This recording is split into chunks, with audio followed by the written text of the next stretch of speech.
Hey, so I'm back, and I've actually got some more questions about America's food, and these incidents are a little bit more recent. All right, hit me with it. What have you got?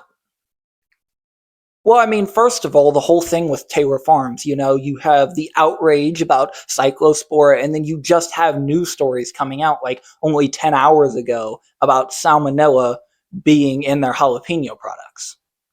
Okay, that is an actual very real and very valid concern to have.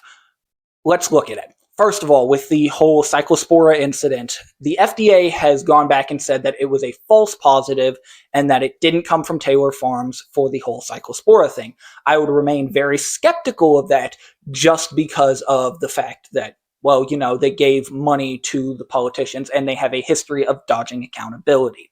Now, with the whole thing about the jalapenos and salmonella, they're shifting the blame to their distributors, which is a little bit more believable. But I would still remain skeptical of that, and the best thing I can tell you to do right now is to not buy Taylor Farm products. Okay, my last one is about New World Screworm. Didn't that almost shut down the entire beef industry like 70 years ago? Once again, that is a very valid concern to have because you're right. 70 years ago, it did kill off a lot of livestock, which is always horrible, but we eradicated it and we had it for almost 60 years until now. In fact, we actually had a biological barrier set down in Panama. The problem is in 2022, that biological barrier was broken through and now it has been traveling through Central America and up through Mexico. And the fact that we have illegal cattle crossing between borders is a problem. And the fact that funding was cut to the FDA, USDA, and CDC also doesn't help and is probably the reason it got to the point it has right now.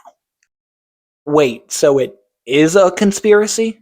In terms of Taylor Farms, yes and no. The reason why I say yes is because, well, they have donated money to super diehard conservative groups, and they have donated money to lobbying efforts to essentially deregulate areas. Now, the reason why I say no is because conspiracy implies that this information wasn't out there before. This info has been out there the entire time. People are only now starting to look into it when it has been kind of confirmed for years that Taylor Farms is generally a shitty company. In terms of the New World Screworm Flies, I would say that's more of government incompetence.